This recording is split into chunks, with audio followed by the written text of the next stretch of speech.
Tiga, dua, satu, action. Hai hai hai, selamat pagi. Assalamualaikum warahmatullahi wabarakatuh.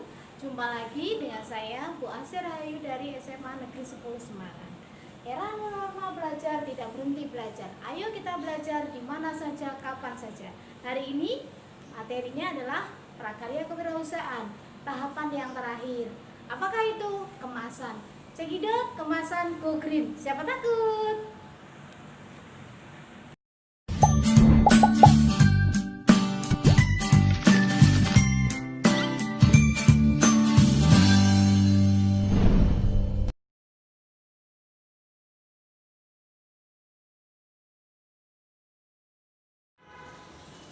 Selamat pagi. Kita jumpa lagi. Tadi menyambung go green kemasan. Kita akan ke pokok bahasan kemasan. Apa sih kemasan? Satu, dua, apa sih go green? Yang akan kita bahas pada pertemuan hari ini. Oke, siap.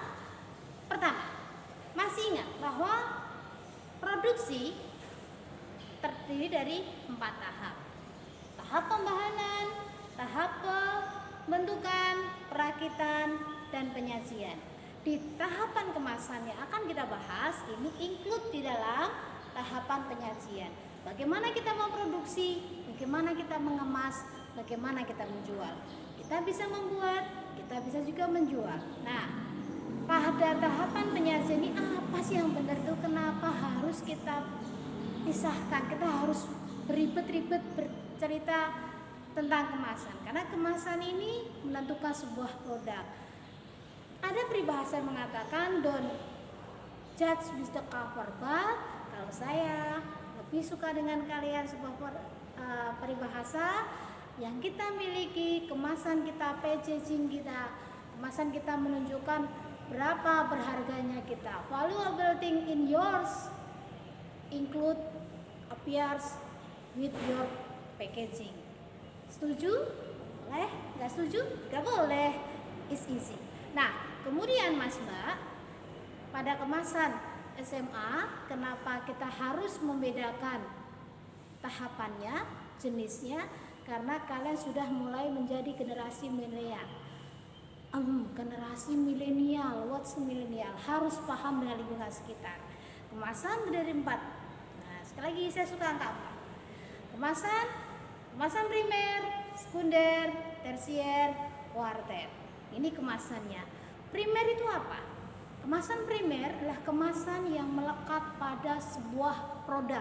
Tujuannya cuma satu, yaitu sebagai pengawet. Kemasan ini berfungsi melindungi produk dari kerusakan, baik secara alam maupun non-alam. Kemasan primer, kemasan yang melekat pada produk ini pertama, dia berada biasanya mudah kita dapati pada produk-produk pengolahan.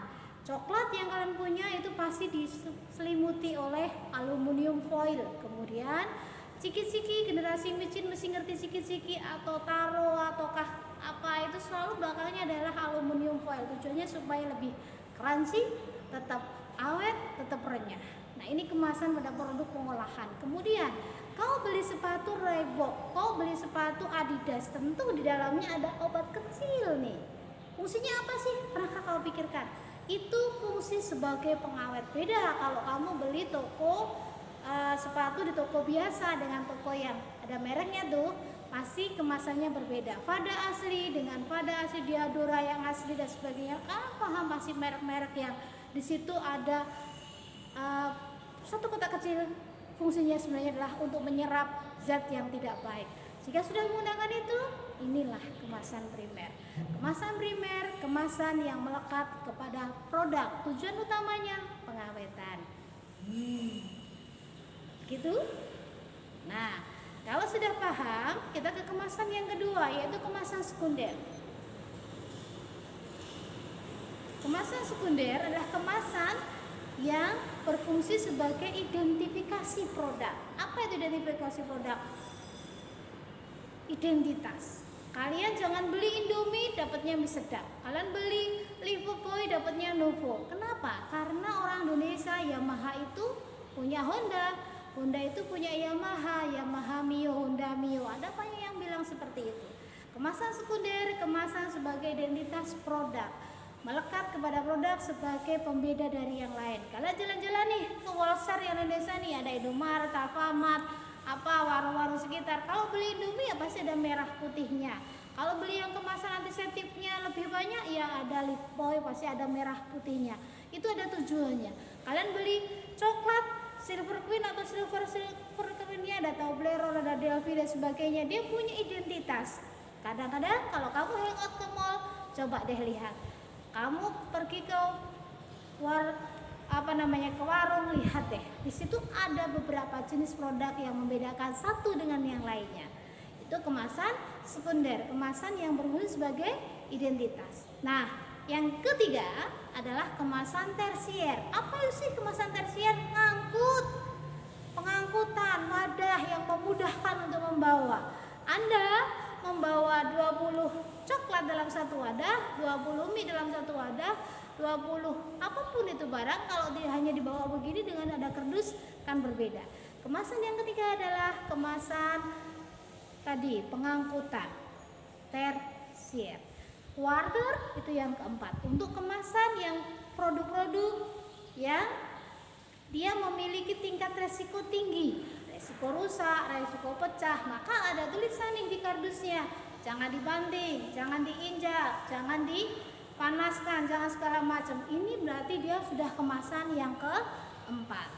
Kembali saya ulang, kemasan ada 4 tingkatan: primer, sekunder, tersier, kuarter. Primer berfungsi mengawetkan, sekunder identitas produk, tersier pengangkutan, dan kuarter sebagai tahapan yang keempat adalah kemasan untuk menunjukkan produk ini beresiko tinggi.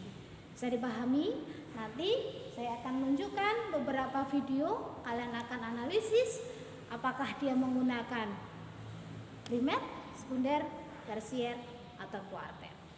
Mas Mbak, generasi hebat, generasi anak Indonesia, belajar dari mana saja, kapan saja, tetap semangat belajar meskipun kita kondisi new normal.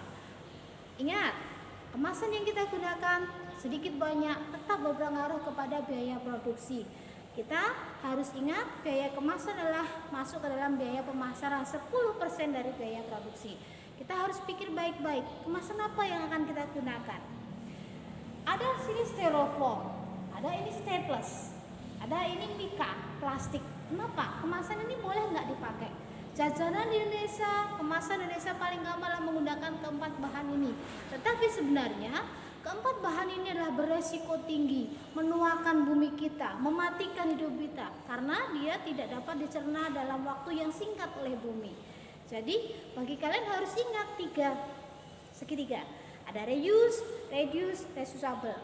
Kapan dia mengurangi, kapan kita gunakan lagi, kapan reusable itu apa? Diurai oleh alam. Mampukah alam mengurai, meleburkan dari kemasan kita? Harus kalian pikirkan bahwa kemasan ini tidak menggunakan styrofoam, tidak menggunakan plastik, tidak menggunakan staples. Generasi hebat, kalian membeli apa yang kita kemasan adalah nilai kita. Kamu beli daster di Johar, kamu beli plastik, makanan di warung pakai plastik, beda. Kalau kamu belinya di mal-mal dan sebagainya, itu kemasannya berbeda. Nilai kita menunjukkan siapa kita, kemasan kita menunjukkan produk kita. Ini yang tadi saya bilang, kemasan itu menunjukkan apa yang ada di dalamnya. Siapkah kalian untuk mengemas dirimu lebih baik?